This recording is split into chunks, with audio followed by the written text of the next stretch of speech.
বরিশালের আলোচিত বন কর্মকর্তা কবির হোসেন পাটোয়ারি আবারও শিরোনামে। রাতের আধারে সরকারি কোয়ার্টার থেকে ট্রাকে করে মালামাল সরানোর সময় স্থানীয়দের হাতে আটক হয়েছেন তিনি। মামলা কারণে এখানে স্থানীয় জনগণ আটক করছে, জনগণের কাছ থেকে সেভ করে আমরা ওনাকে নিয়ে যাচ্ছি এবং যাদের অভিযোগ আছে অভিযোগকারীও যাচ্ছে এবং যিনি অভিযুক্ত তিনিও যাচ্ছে।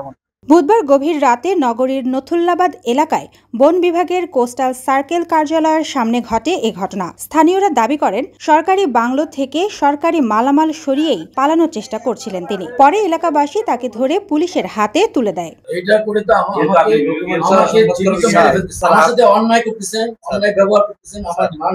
এ সময় ট্রাক ভর্তি মালামালও থানায় নিয়ে যায় পুলিশ। ঘটনাস্থলে ভিড় জমান অভিযুক্ত কর্মকর্তার কাছে টাকা পাওনা থাকা ব্যক্তিরাও। তাদের অভিযোগ বিভিন্ন সময় ধার ও কাজ করিয়ে তিনি লাখ লাখ টাকা পরিশোধ করেননি। এখানে আমার বোনকে বিয়ে করেছে খুলনা, সেখানে ফালা রেখে চলে আসছে। এখন এবার বিয়ে করতে থাকলে তো প্রত্যেকটা মেয়েরই জীবন নষ্ট হবে, এর জন্য আমার তার শাস্তি আমার দাবি। আর এই লোক ঢুকে ওই নতুন নতুন লোক নিয়ে টাকা আর পুরান লোক ছাঁটাই করতে আছে। আমার তো 2017 সালে কবিরের সাথে বিয়ে হয়েছে এবং 18 সাল থেকে আমি বিভিন্নভাবে বিভিন্ন মেয়েদের সাথে তার এরকম বিভিন্ন চক্রান্ত যেগুলো দেখতেছি, আর আমি যেটা বারবার প্রোটেস্ট করার চেষ্টা করছি। উপরন্তু সে আমাকে শারীরিক, মানসিক, সামাজিক সব রকমই অত্যাচার সে করেছে।